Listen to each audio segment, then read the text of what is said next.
Hello, everyone. Welcome to our weekly sleep clinic. We have a special one today with our special guest, Sam Brook. As you know, my name is Yewande Rolph, and I've been running this since 2021, this weekly sleep clinics, term time. And I love helping people sleep. I love talking about sleep, and I want everyone to sleep better, including myself, which I'm really happy about. We've had Sam before. And Sam talked about learning to be happy, but I'm really, really excited to have Sam again because Sam is amazing because she has this wonderful newsletter, which I love getting, called Your Dose of Happiness. And Sam runs a happiness club. And Sam is here to talk about things that positively impact sleep. And I'm really excited as well because Sam's got a book published and there's a chapter there about sleep.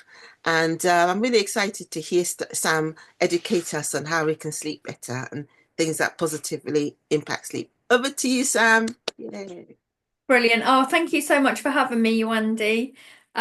So yeah, as Yewande said, I'm Samantha Brook from Happiness Club, and I've recently published a book, and that's entitled Happiness Club: Learn to Be Happy and Get What You Want.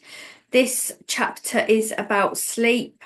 I'm not all of the things I write about, I'm not really an expert in, except from my own personal experience. I say, although I have got some qualifications, I say the most important qualification that I've got is my life experience. So everything I'm sharing is based on my life experience. So this talk is about sleep, and it's based on the sleep chapter in the book that I recently published. So I'm going to start off with a quote from Benjamin Franklin. And Benjamin Franklin says, "Early to bed and early to rise makes a man healthy, wealthy, and wise." So I'm really lucky that most of the time I sleep really well. I go to sleep quickly and I sleep through the night. There are times when I wake up in the night needing the loo, and then sometimes I can't go back to sleep again. And I find that that usually happens when I'm going through a stressful time. So in this post, I'm going to share my tips for a good night's sleep. So first of all, my biggest tip for a good night's sleep is no screens before bed. So I turn off my phone and my computer at least an hour and a half before I go to bed. Otherwise, I find that I get headaches and my brain is too active when I'm trying to sleep. So I spend the last hour or so before I go to bed, like winding down by watching something on TV, or occasionally I might read a book. I do find that reading can be a bit stimulating though. And I would say if you are going to read before bed, read something light and read a novel rather than a self-help book.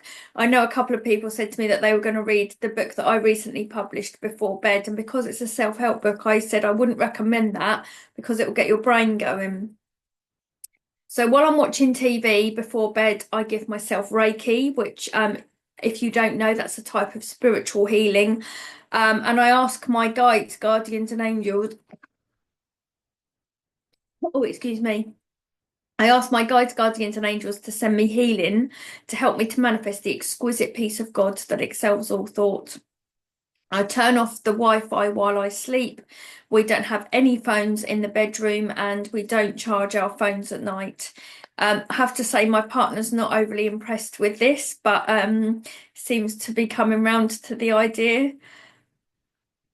So the next thing is timings. I think timing is very important. Nutrition consultant Natasha Hodge from Natasha is Wide-Eyed recommends that we stop eating at 7 o'clock because this is when our pancreas goes to sleep. And I personally find that if I eat too much or too late in the evening, that can have an impact on my sleep.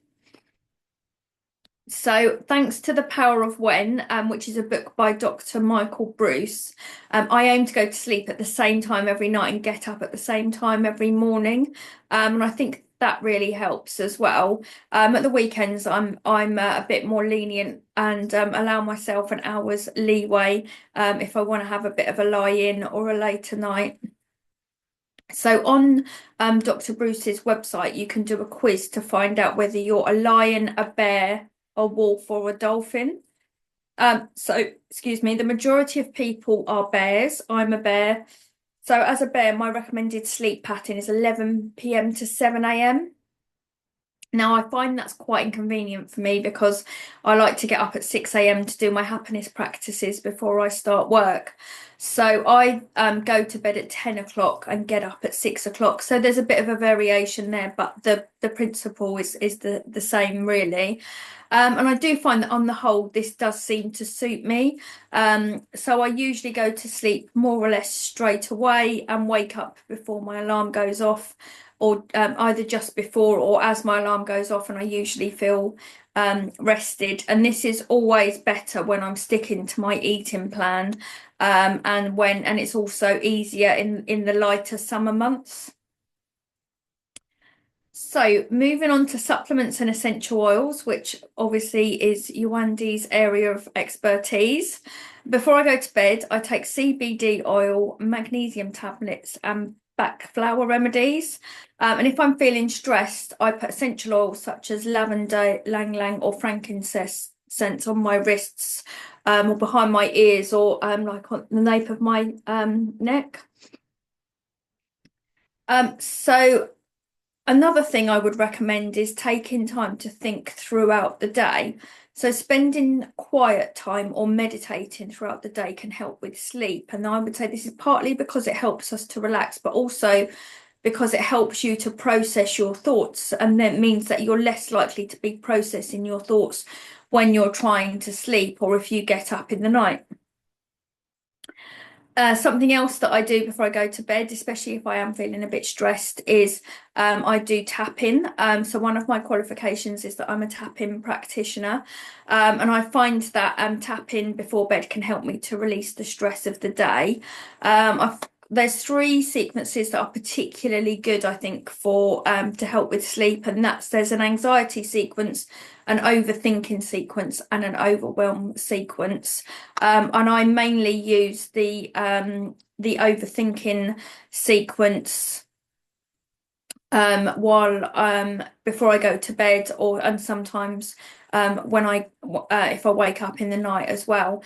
And these tapping sequences, the anxiety sequence and the overthinking sequence, they're available on my YouTube channel, which is Happiness. I'm Happiness Club on YouTube. So something else that I do before I go to bed is I say my sleep prayer.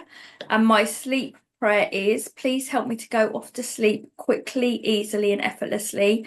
Sleep deeply and soundly and remain asleep through the night.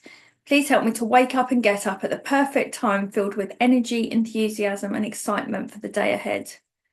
If I do need to wake up or get up in the night, please help me to wake up peacefully, easily, and gently, and go back to sleep again quickly, peacefully, easily, and gently. So once I've done that, I have a little sleep affirmation that I do as I'm lying in bed.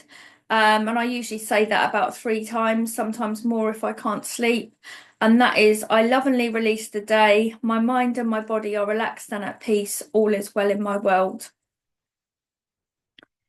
And then I also sometimes use meditation techniques that I've learned, this I'll like practice meditating as I sleep, and this I feel has a dual effect of enabling me to practice my meditation techniques and also helps me to go to sleep. Now, there are some great apps with sleep meditations, but as I've already mentioned, I don't like phones in the bedroom, so I will occasionally use an app on the phone if if I'm really struggling or if I'm stressed. But generally, I try and remember the techniques that I've learned from the app, and just do something similar as I go off to sleep. But as I usually do go to sleep quite quickly, I usually find that before I've got much chance to practice the meditation, I've gone to sleep anyway. So the other thing, and this is kind of my fail safe, but if I can't sleep or if I wake up in the night and I can't go back to sleep, which does happen sometimes if I'm stressed, then I break my no phones in the bedroom rule and listen to an audiobook. And I find that is the best thing that helps me to either get off to sleep or go back to sleep again. Libby is a free a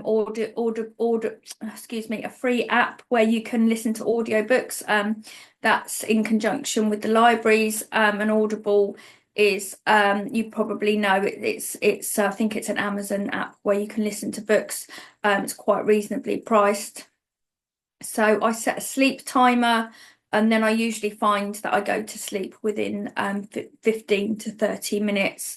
And the way I look at it is, worst case scenario, I'm resting and keeping my mind occupied rather than lying there tossing and turning. So a healthy sleep routine is essential for our physical and mental well-being. And I've mentioned various strategies in this talk that I find help me to maintain a good night's sleep. And that includes limiting screen time before bed, consistent sleep timings, using supplements and essential oils, and practices such as meditation, tapping, and bedtime affirmations can also be helpful. And when we practice a healthy bedroom routine, then we can create a restful environment that supports our better health and better sleep and overall health. So I hope you found that interesting. As I mentioned, that is based on the chapter about sleep from the book that was recently published called Happiness Club, Learn to Be Happy and Get What You Want, and that is available on Amazon. Has anyone got any questions? Thank you very much for that, Sam.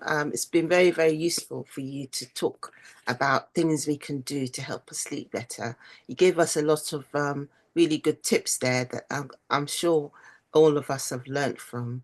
So I'm just going to stop the recording now, and thanks again.